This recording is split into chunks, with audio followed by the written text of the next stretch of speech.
So we're talking about system healthiness and what are all of the metrics we need to measure the system health. And something that has been resonating a lot with me is that healthy systems are made of healthy individuals. And what are some metrics we've been creating for ourselves for establishing our health? Like, is there something that we can start to look up as patterns of like, oh, if I am eating 3 meals a day, or if I am exercising, or if I am sleeping well, or if I am like, what are some metrics for our health that can directly impact the way we contribute to things? And so the question is, first, do you feel healthy? And if yes or not, what are some ways you can tell that you don't feel healthy or that you feel healthy? So I can start to maybe give an example. So I don't feel super healthy right now. I think some ways that I can tell that I don't feel healthy is that I've been feeling a lot of anxiety, and it's a little bit difficult to focus, and I feel constantly overwhelmed, and I haven't been eating so well. So I eat maybe a meal and a half a day in random times, and then of course I don't rest so much when I sleep. So there are many things that I can see of like the way I feel mentally, physically, and how my rest has been and my focus, that this tells me how I'm not feeling so healthy. And I'll pass to Durgadas. Hi there. So I just left the governance chat on Telegram because I felt like my perspective was not particularly wanted there, and that's got me a little bit upset, to be honest. In terms of my health, I kind of rely on my DAO groups to kind of keep me mentally healthy. It's always a little bit disturbing when I run into little things like this where of all the things that I feel like I could contribute to, the governance was the most of them, but it is a little bit weird to experience that. So I'm also just in physical health. I had been fasting for about 3 weeks, and then I felt a lot better. And since I started eating again, I haven't really felt better. The first week was okay, but second week not so much. So I think I'm going to probably go back to do a little bit more intermittent fasting, or fasting for 3-4 days at a stretch. So that's me. Did I miss anything? Okay, I'll pass to Mitch. Thanks. Wow. Well, I can say in terms of my health, I think I'm doing better. I can say the last 2 weeks living in Colombia, I'm surprised they didn't have to roll me back home, because I definitely was not eating healthy. But it was good, whatever, on vacation. But I mean, in general, I feel like I'm like physically capable of, like, I don't know, making sure I have enough food to eat, and I eat regularly, and I cook my own food, and I can show up to things on time, and like manage my time well, even though it does feel like there's a lot going on all the time. And yeah, I feel like I have the ability to just say no to things and achieve balance, which really helps me with my mental health. And so I think some of those qualities makes me feel overall like I'm doing not bad, you know? I mean, yeah, I'll leave it there, and I'll pass it to Aloysius. Thank you. I feel like that's a hard question for me to like just autistically to try to answer because my brain wants to answer it a lot of ways. I feel like there's two kind of ways that I can be. I can be autistic and moderately regulated, or I can be autistic and struggling a lot to regulate because there's so much happening, good and bad. I gauge my health basically on my balancing my want tos and my need tos. With autism, there's a lot of like temper tantrum in my desirability to do things. There's like this like I don't want to that I feel in such a profound like body way that gets in the ways with the things that I actually want to do. So I have to balance my have tos and want tos. I have to make sure that I'm getting enough of the things that I want that could potentially provide me dopamine into my existence while I'm still dealing with all the things that I have to, the adulting. And that seems to be, yeah, a bit of a ride on Web3 in the Web3 world, trying to manage that because I'm dealing with a lot more stimuli in general. You know, like I get more good stimuli, but good stimuli is still more stimuli, so it's overstimulating. So yeah, it's just been kind of a ride to like balance the edges of like just being a person and then also being like an autistic person in environments like this that move so quick. Yeah, it's a little all over the place for me to make sense of my health, especially as I age and it gets worse. Yeah, I can't see who to pick to be here. Chewy yet. Yeah, Chewy. So the check-in question is, do you feel healthy and what are metrics to measure your personal health? Do I feel healthy? That's a great question.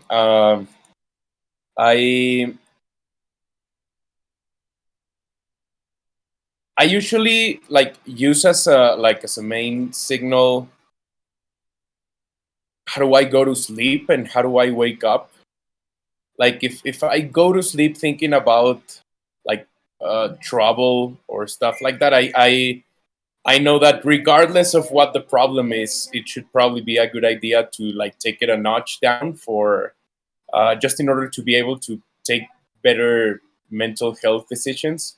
And it's the same thing waking up. Like if sometimes I like wake up excited about something and wanting to like put a lot of time and effort into like a certain objective, but some days I'll just like wake up and feel like angry because something happened or like overwhelmed with work.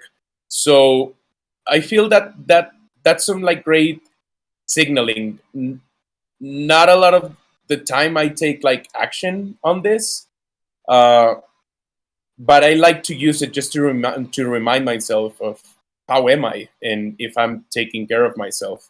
Yeah, that's me. I'll pass it back to you, Livy. I don't know who hasn't gone yet. Thanks. I'll pass to Juanca. Thanks, Livy. Well, this is a difficult question for me because, like, 2 months ago, I got an injury and I am still in recovery. And I feel that because of that, I haven't been doing much physical exercise other than the therapies. And I try to keep myself mentally healthy, but yeah, I would also like to be more in a better shape and more in sync with my body. because like having an injury is difficult, and like I now can move, but it still hurts a bit when I move, and I don't want it to get worse with age, but rather like improve it. So yeah, I think also that I love food, and I could be more controlled on what I eat, but I don't know. Yeah, I, I would I would like to be better, but I embrace myself as I am right now. And I'll pass to Mateo. Hey guys, a long time without coming to one of these meetings. I've missed you, especially Livy. This question is really interesting. I've been overweight all my life since I was born. So the first time I felt actually healthy was when I took the decision to improve myself and drop a lot of weight, and that happened around 2 years ago. And since then, I think I've been more conscious about what health means, what good health means, mentally and physically. And there are like a couple of indicators. One of those are anxiety and a feeling of overwhelming, as Livy said. That's mentally, but it also relates to food. When I am eating really poorly, when I am stressed and doing many things that I shouldn't, that goes like a domino effect with many other things. So it all comes down to how healthy I'm eating. So yeah, I've been feeling really healthy until I went on vacations a couple of months ago. Then I went to Mexico. Shui knows about this. Eating many tacos. Then I met Mitch in Medellin and Barranquilla and eating arepa de huevo and all of that. So I now I'm feeling like I should come to a state of okay, let's take some action and go back to that because yeah, excess is good sometimes, but it's better to keep it down. So yeah, but a good indicator is my skin face in the face. It gets like a little bit fogged when I eat bad, and I sleep poorly. Like I can try to sleep 6 hours, and I will still feel tired. So those are like my two main indicators of I'm doing something wrong. So yeah, I pass it to Septi. Thanks, Mateo. Yeah, for me, like healthy is like it's not like yes or no, like you're healthy or unhealthy. It's like this paremo, and also like some days you feel more healthy than others. Like for example, today I didn't had too much sleep because my drive teacher called me yesterday. Like, are you available to drive today? And I was okay. Of course, I want my license, so I said yes. And then yeah, for example, like today I'm a bit tired. Like not because only like this drive takes me so much energy, but also the thing like I sleep less. But like yeah, for me like one lesson learned here is like like to keep an environment healthy, like everyone should like it's nice like people know more or less what they're doing, and not like like tomorrow, or like not to put like that's something also came in the last retrospective, like it's good like to have like like we have Zenhub and then we have our issues, and then not just DM people, oh, can you do that, because these people have his things on the Zenhub, right? And then yeah, like I think like urgent things are not healthy. Like it's good, I mean sometimes happen and it's fine, but it's good to have a good organizational structure. And I'll pass it to Ryder.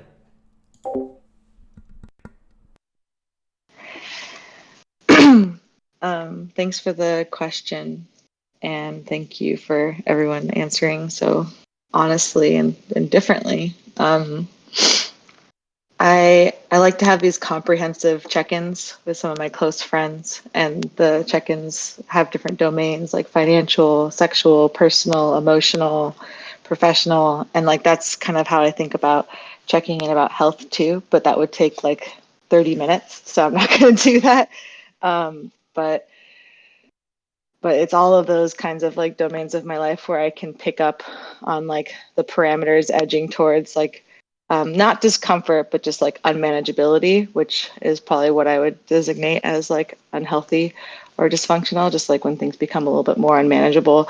And sometimes I get ashamed because I notice something like waking up feeling nauseous. I've been waking up feeling nauseous for 6 days or so. And then I felt ashamed that I hadn't noticed sooner that this thing was unmanageable. I've always had a very sensitive stomach. So like how my guts feel, like how I feel somatically in my belly has always been like a sign of something up for me, emotionally, mentally, and sometimes physically, but definitely not always like a physical thing like dairy or something. It's not limited to that at all.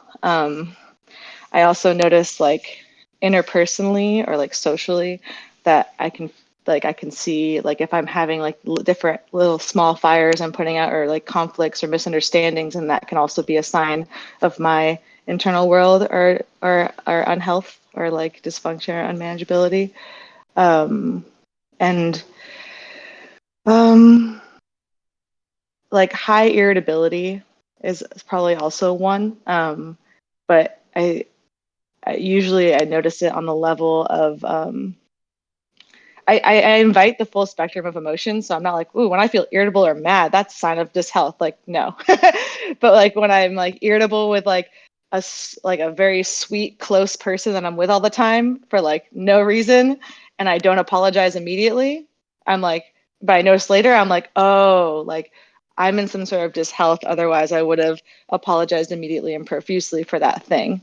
And when I say that out loud to a group of people, I feel like I have really high expectations for myself. And so I'm noticing that while I'm talking. But yeah, a couple weeks back. Just for the sake of time, let's try to make it short. And there's Edu and Nate. Okay. Sorry to interrupt That's you. okay. Juanke did a cool thing about this where we got to look at our health. That's the last thing I was going to say when they covered for you. Edu, go ahead. Thank you, Ryder. For me, health has two very distinct aspects. One is the mental aspect. The other one is the physical sense. My family all have back issues. So since I was 15, I always had back issues. And this kind of situation with your discs and your back and so on. So for me, health means when I don't have pain. That's for me my kind of metric. And it has been more than probably 10 or 15 years that I have felt pain. So I have grown to pain, and I have like a really high standard for pain. So when I feel pain at any moment, small or big, it means that I'm not healthy. And it means I'm not doing exercise. It means I'm not eating properly. It means I'm not sitting properly. Like for me, that's my kind of indicator. And mentally, for me, it's when I get too affected by the weather. Like when it rains too much and my head gets cloudy, or when I get moody, I sort of make a stop to recognize what's going on and how do I get to a point? Like what got me to this mood, or what got me into this depressive mode, or what got me into this sadness mode. And or if I get affected really easily by the weather, then I always make a stop. I'm like, is this something normal, or is this something that is external, or is this something going on that you have not realized? So I have these two very distinct aspects of health. And yes, sometimes I have psychosomatic responses, but they have decreased within time for variously reasons. And I will pass it on to Nate. Thanks, Edu. Yeah, metrics for health, free time. If I have free time, I can take care of my body. If I have free time, then I'm not overwhelmed mentally. Mental health is probably the most important aspect of the overall health, and so prioritizing free time and making sure that I have that and I'm not overwhelmed by the amount of things that I have to worry about and do, and I have time to take care of my physical body. So that would be my metrics. And I'll pass it back to you, Livia. Thank you all. Sorry for going a little over time, but maybe it's good that we have this reflection more often. And maybe a general feeling of the room is that we could do better. That we could do better with ourselves and just take more care, and not in a pressure way, because sometimes it becomes this heavy, like, oh, you should be taking care of yourself better, and then it's another guilt or pressure or heavy weight. But what are some ways that we can look at ourselves from a more soft and generous perspective, and think of like all the things we do for others sometimes and for work, and how if we were like putting that same energy towards becoming healthier humans, that would have a lot to would give us back a lot. And I'll pass to you, Mitch. You wanted to add something about let me share my screen on the agenda about Softgov Param Party. Yeah. So we're talking in params today about how we should engage more people in the collectively designing our governance and economic structure. And I think that Softgov has a lot of brilliant and beautiful minds. And I would like to organize throwing a param party specifically for this working group. And I'd like to invite everybody who is in here and is contributing and loves Softgov to just like come in and look at this dashboard and ask questions and try and propose parameters, or at least like take some time and get your head around it, because I think it's really interesting, and I think there's a lot of value that can come from Softgov taking a look and thinking critically about how these will impact how we govern ourselves. Yeah, that sounds great. Do you want to do it in our next meeting or before that? Yeah, we could do it in the next meeting. Whatever is clever for your time. So if you want to use the time for Softgov to look at the dashboard and have a discussion around it, then that's great. Otherwise, I'm available to do one whenever works for the people in this group. Yeah, that sounds great. Either way. Yeah, the only thing that now I want us to start looking in Softgov from here until, I don't know, the future meetings that we'll have, is look into each one of these principles in more depth. So last week we had kind of a brainstorm on putting it all down here, some of the metrics and some of the examples of Ostrom's principles, and wanted us to look just on clearly defined boundaries today. And maybe we'll have time for one more, but from here on to follow on having a better picture of them all. And then probably this would transition towards the fading of Softgov somehow, or like fading of the biggest responsibilities. And then after that, we could host more like debates and talks about governance, and maybe study some papers, bring new ideas, more undefined output types of things. And then now we're like towards closing this this first phase. Hi, Sid. Welcome. I'm just listening in. Yeah, you're totally welcome to listen in. Hi, Craig. Hi, Griff. So we're just jumping into this board, and I just hey, I just re-update for you who joined now that from here on we're gonna just look every week into one of these principles and have more clear metrics for success. We just had a brainstorming for this last week, and then hopefully we can really understand how Ostrom's principles are embedded into the cultural build in the TEC culture. So this is the TEC board, but I'll post it again in Softgov, and everyone can jump in here.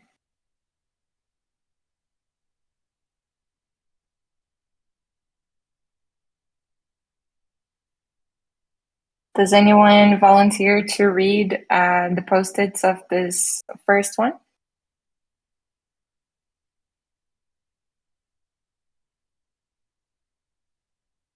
What about Chewy? Of the first one, what?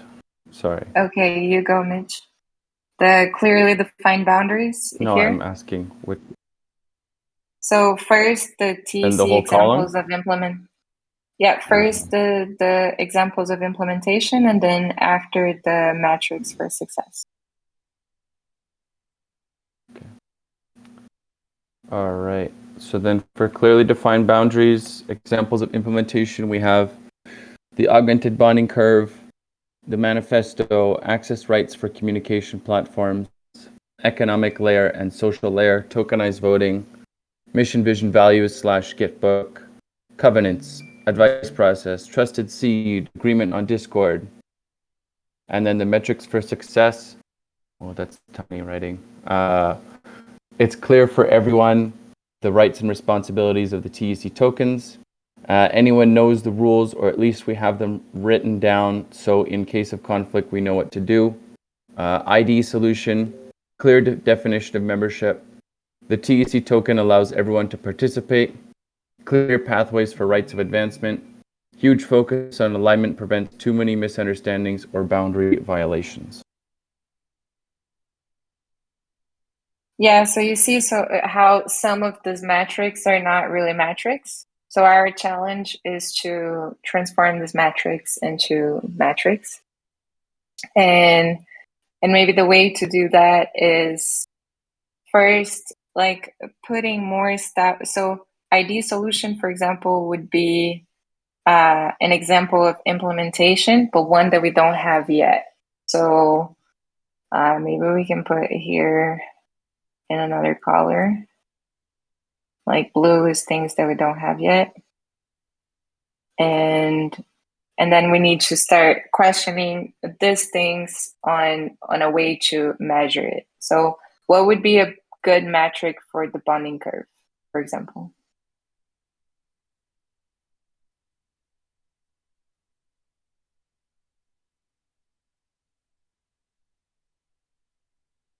Do we think that people, like some of the discussions that are happening in the dashboard, for example, people buying in and out off the bonding curve, instead of buying in and out of a secondary market, would that be a metric of success for us that could be promoted culturally?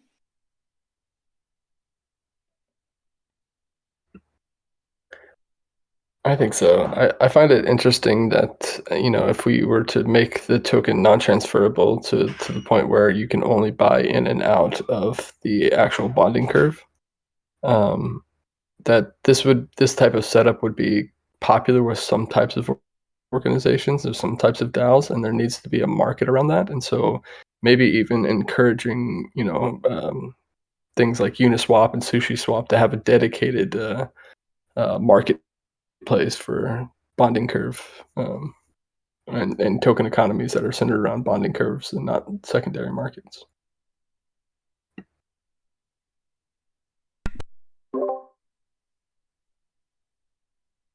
Okay, so then a deeper way to look into this metric would be, what is the percentage that we would consider ideal?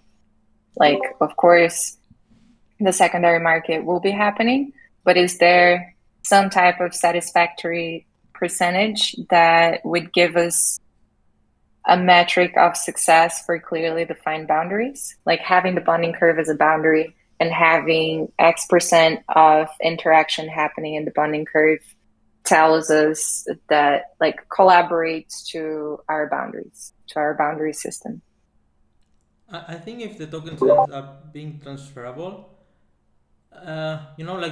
like it doesn't matter. Like people will buy even if I don't know, like someone buys into the bonding curve because he wants to fund public goods, the public goods, but then like the rest of the market is like just going on the secondary markets until the price is as the same as the bonding curve, and the same, like if the bonding curve is cheaper, like the market is normally going to buy the cheapest one and even make arbitrage opportunities. So I don't know how to use that as a metric. Yeah, I wouldn't say percentage wise, but probably like that arbitrage is happening would be a metric, right? That the market price doesn't get beyond the price of the bonding curve very often, and that more people are using that people use the secondary markets because they know arbitrage bots are always going to figure it out. So Really, how we would put that? I mean, I guess like I just don't think a percentage works very well as a metric. But I would say like that for it's very rare that for more than 5 minutes it's cheaper that an arbitrage that the price of the market doesn't get outside of the exit and entry tributes for some period of time. Right? Because like let's say the bonding curve's price is $1 and then the entry tribute is 1% and the exit tribute's 1%. Well, there's only a 2% spread, so there's going to be a lot of arbitrage happening, and people, yeah, it should just there should be bots going wild. But if the exit tribute and entry tributes are 10% on both sides, then like the market price is just going to like kind of sit between that 20% spread and just kind of bounce along.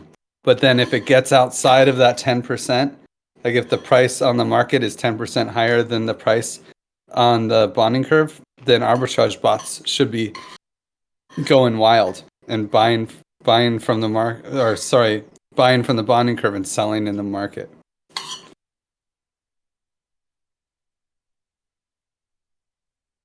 Yeah, that makes sense. So if we have arbitrage happening a lot, and if there is some type of incentive for people to be using the bonding curve, even with the secondary markets, then this feels like a good metric somehow.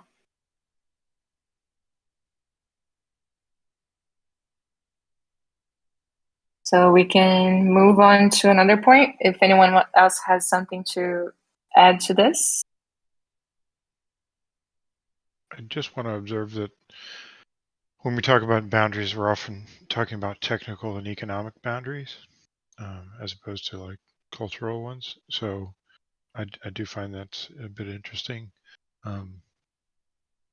So just a little observation. Yeah, we're talking about cultural ones too. We can use the MVV as another one to get to your point. I just meant to, not necessarily on these things, but it's interesting how we voice the technical and the versus the cultural. Is what I mean. It's sometimes, we see that in there sometimes, but it's just interesting to me. Just reflecting things.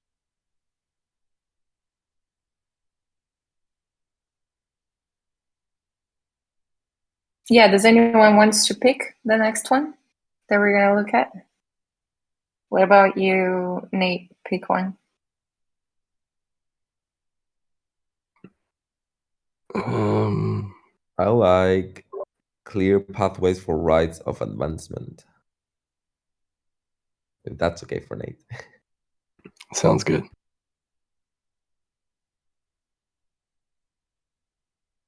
Well, so what does this mean exactly? Like this should be maybe what is this metric measuring? For me, it's what I mean on my on my mind, it's about the user and the user kind of life on our organization or so. So for me, it's like how do you give roles, and how do you sort of label contributors, and how do you, so this process of setting up that kind of rights of advancement, like how do you progress on the organization, or how do you progress as a contributor or as a user, or I think it's interesting to explore. That's it. I don't know if it's related to that, but that was my assumption. So this would be kind of like an inclusive user journey that is an implementation that we have, or that we aim to have. Does everybody Right. agree that we have an inclusive user journey? I think we do.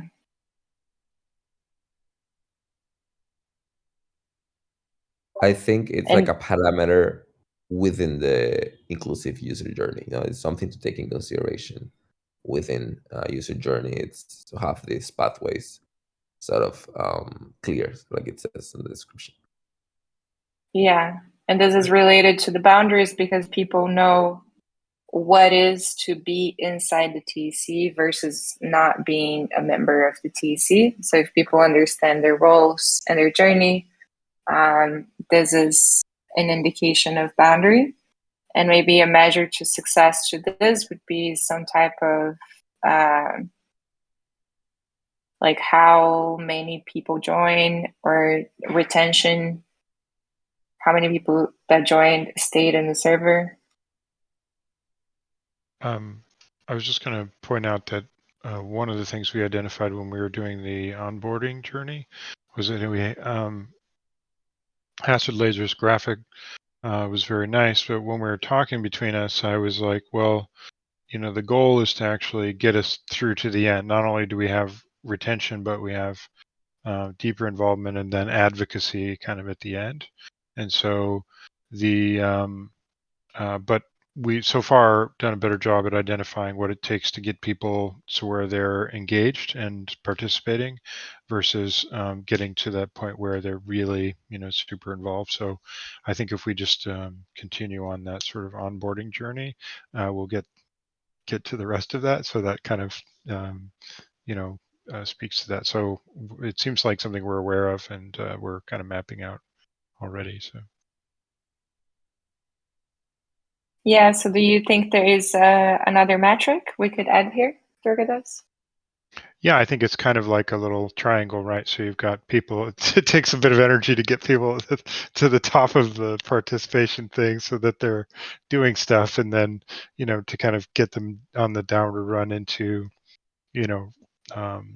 sort of retention and then advocacy at the end. I think should be a goal. For the sake of visualizing, can we add at the beginning of the metric for success a number and a matching number on the examples of implementation, so we know which metrics refer to which implementation? Yeah, good point. And I think other contributors that enter are working on issues. Yes, I think the metric is contribution ratio. Contribution, like there is a metric on Discord, which is lurkers and messengers. So the ratio of how many people actually never engage and how many people actually move on to a contributor. It's if the pathway is clear, that ratio should be low for users. What ratio should be low? The one in between the lurkers, meaning the viewers, and the messengers. It's what Discord call it. In between people who text and participate in voice, and the people who just don't do anything. Can you write that here? Yes, of course. I do wonder if we could, Thanks. if it would make sense to link it to like something like this graphic, where we have,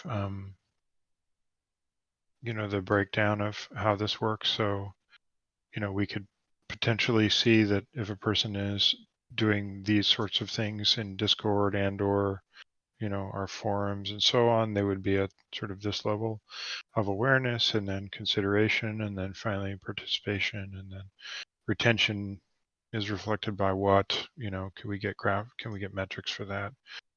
Advocacy is, by what, how many times they share on a Twitter feed, or what exactly? Do you know what I mean? So Yeah, this is great. We can probably find metrics for each one of these points. yeah, Of like what would be metrics of awareness. Like, do we totally. have some type of like people reacted to different things? How many people liked the tweet that we posted? Right. And then for consideration could be like how many people ask questions about something, or yeah, we Mhm. can design metrics for each one of these points. If you That want way to add it that lines up. to Yeah. the yeah, Well, feel this free I to think add that is to the draft the 2. I don't know if we're going to do any further work on it, but I'd like to add some more detail to it. So could I do that at the end, or do you want the thing as it is?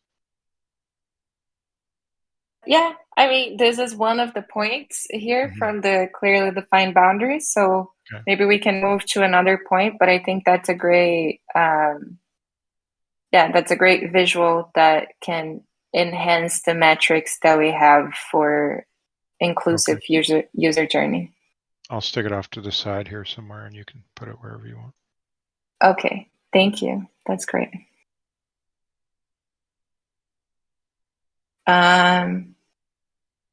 So you were about to say one, Nate. Do you want to share which one you were picking? Oh, I can pick another one. Let's see. The sustaining a common pool.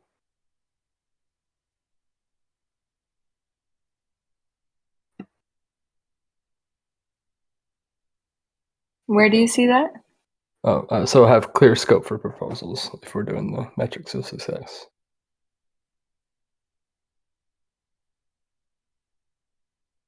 Clear scope. Are we just doing clearly defined boundaries, or are we doing congruence Yeah. as well? Mm-hmm. Okay. I will pick the clear definition of membership. Well, I think this is somehow related to inclusive user journey. Or do you think there's something different here? Maybe there's something related to token holding too.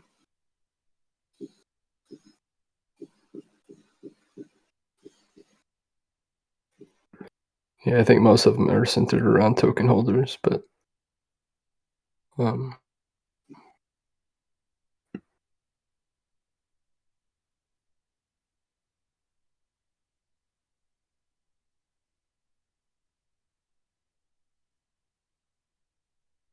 So what would be some metrics to measure clear definition of membership? I mean, we have numbers of trusted seed participants, but that will change. But that needs to be included as part of the cultural build.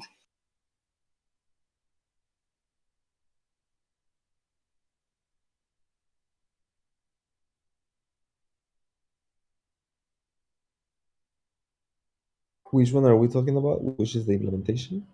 Sorry. Clear definition of membership. Yeah, it's very similar to user journey. Yeah, it's just a seed.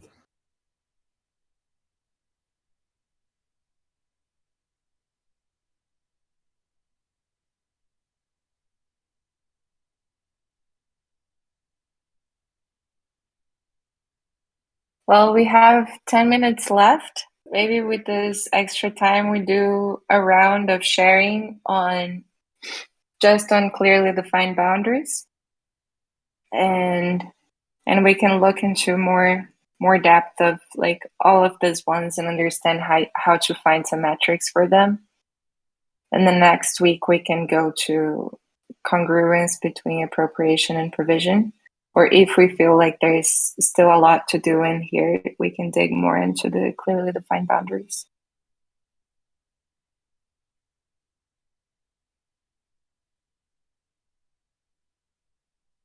So I'll pass to Zeptimus to start. Yeah, for me, on the clear defined boundaries, the most important thing is like our agreements, like the code of conduct, and yeah, basically our agreement. Like if this is well defined, everyone knows, uh, you know, everyone knows like, and their expectations are being matched with the, like yeah, like everyone agrees and see like the rules and like yeah. For me, in this particular scenario, like this is the most important thing, and for me, it's enough having typed them in like having them type like like in companies normally people do contracts or whatever, but yeah, like our covenant, like for me, if we have a good covenant and good code of conduct, I feel like this part is yeah like good enough in my opinion at least. Yeah, I'll pass it to Mitch. What do you think, Mitch? I think the TEC token is just a really good example of how we can really nail it down in concrete terms of like who's considered inside the commons and who's considered out. And so it's like by having this TEC token, then we can say, well, then here you are, you have the token, and then you can fully participate in the commons, and then that kind of gives you the access to the shared resources in a way, because you have that extra governance ability that's attached with it. So for me, I think the TEC token is just a really clean way to define some of the boundaries of the commons. And I'll pass it to Durgadas.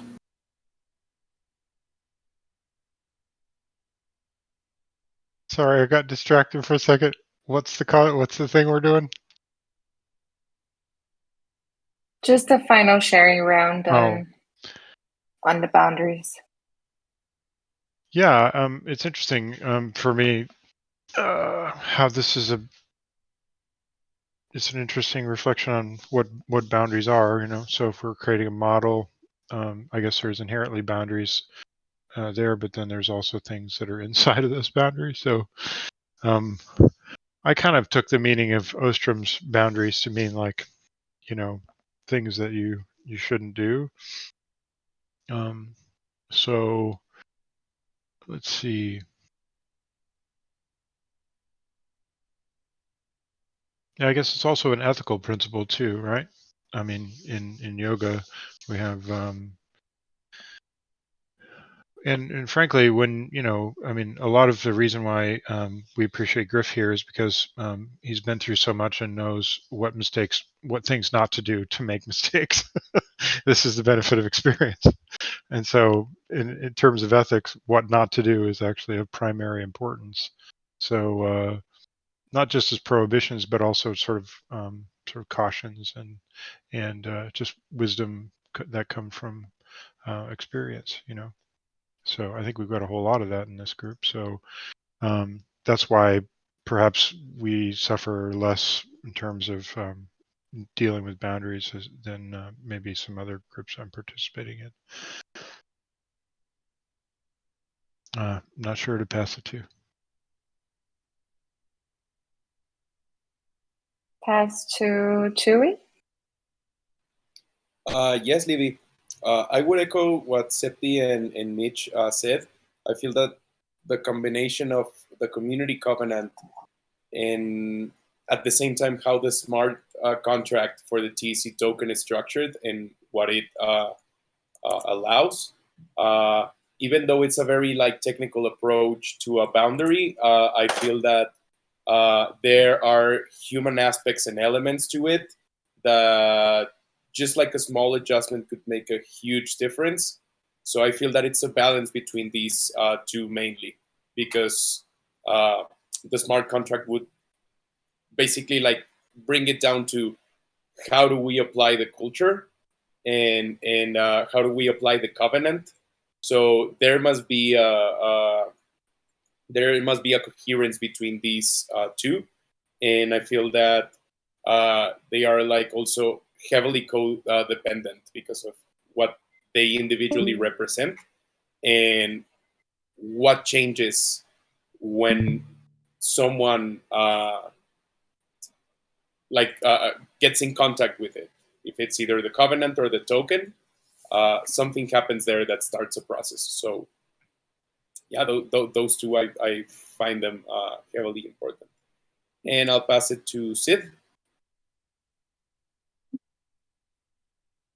Sure. So, firstly, like having been new to the crypto space, I would say that we don't explicitly need a crypto token to serve as a boundary. I mean, it's good to have as it preserves the shared truth in a cryptographic medium for a group like TEC. But like Discord has been around for so many years and it was used for creating these commons or communities within gaming cultures or guilds or groups that wanted to organize themselves. So even something as simple as Discord roles can serve as those boundaries or access to channels to serve the common goal for that particular group. Discord roles and access to specific channels and having their own accountability system within that server can serve as a lot of um, roles that a boundary is supposed to serve. And I will pass it to, has Edu spoken? Thank you, Zico.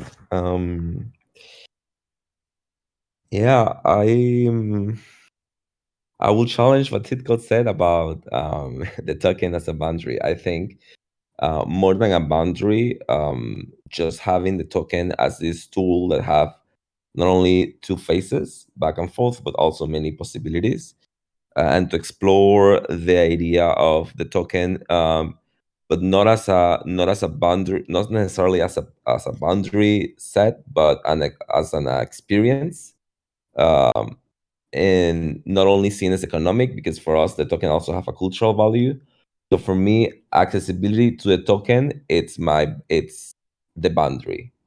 When you access a token, it comes with things, and the way we explain and give access to these things is how people, how the experience will be determined. So for me, that's what is important: the accessibility to the token, as a way to enter a community, a space, a cultural approach, Durgara's mindset, Mitch technical aspect. This is what the token means for me, and it's a boundary by itself. And I will pass it on to I think Nate. Thanks, Edu. Yeah, I think the token itself is pretty standard kind of token boundary for us. But I'm more concerned with access rights to tooling. So contributions to the TEC are limited by what you can and can't do within the TEC, and those can and can't do's are unfortunately centered around centralized tooling. And so we have to have access rights, and those access rights are limited to a small group of people. And if we want to open those access rights up, we need to either focus on finding decentralized tools that mimic what we're trying to do, or plainly communicate how those access rights work.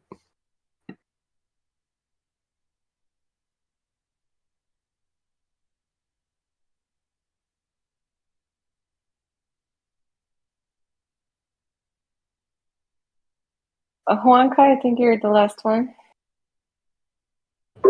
Yeah, Livy. I was only thinking like, I know that the trusted seed is not going to be more useful once we open our economy, but like, maybe the vesting period is a clearly defined boundary when we open the economy, because the vesting period is the people who were in the trusted seat, and more or less that divides the economy between the people who is in the vesting period and the people that is buying from the market.